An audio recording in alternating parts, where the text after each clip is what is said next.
Hello there, and welcome to another great lesson of the EPA Partnership Program. I'm so happy that you are here and that you are moving along the test nicely. Welcome to the trait Dynamism. What does this trait show us? Dynamism indicates a person's ability to move as well as their level of energy or the level of energy that they put into starting and doing things. It indicates the tendency towards a low-key, more sedentary lifestyle when it is low, or an active and dynamic approach to life when high. It also indicates when it's really high. If it seems erratic, together with the other traits, it can indicate hyperactivity, ADD, ADHD, and can be noticed by the fact that the person never stays still. They have difficulty concentrating, even when they are sitting right in front of you. Let's look at some interaction with the other traits. High dynamisms with beliefs at 10 or lower show that the person is very reactive and instinctive. So it's quick to follow new ideas, to be inspired, to be motivated, to get going. The same applies if they also have high self-motivation. Low dynamism and beliefs above 60, the person finds it very difficult to start new projects, new activities.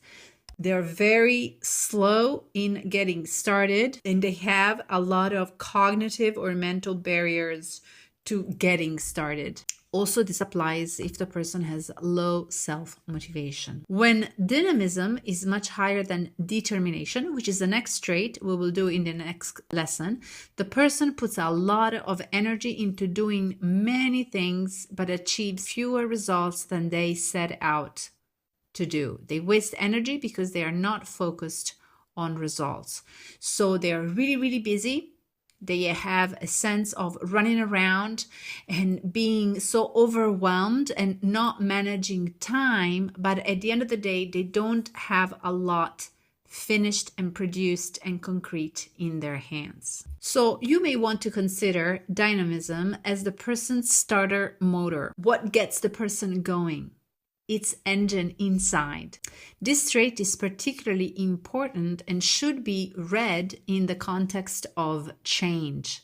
If it is below 30, the person will need external encouragement to implement and get going on a new change, a new habit, a new way of thinking. With a low trait, we could have a beautiful Ferrari, but stuck in the pits.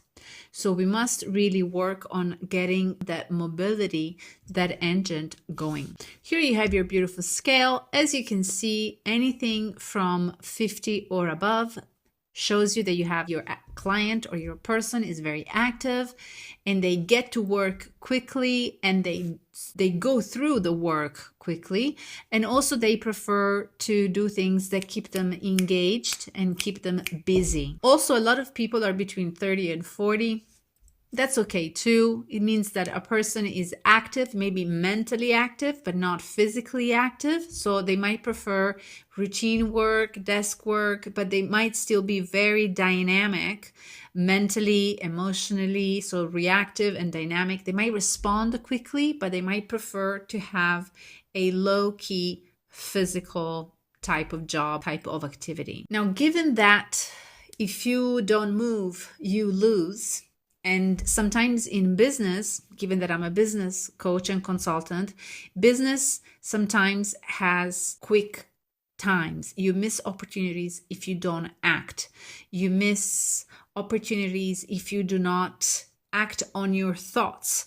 So if you don't do things, if you don't go for things, if you don't jump into things, obviously in equilibrium. So the first work that we are going to do is helping people improve a low trait, because when you are too slow, you tend to lose. And we don't want our clients or our people to lose out on opportunities or life or innovation. So when we want to help our person improve a low trait, we might need to push them to get started on things, and we might need to check on them periodically to prevent them from going back to sit down and stalling along.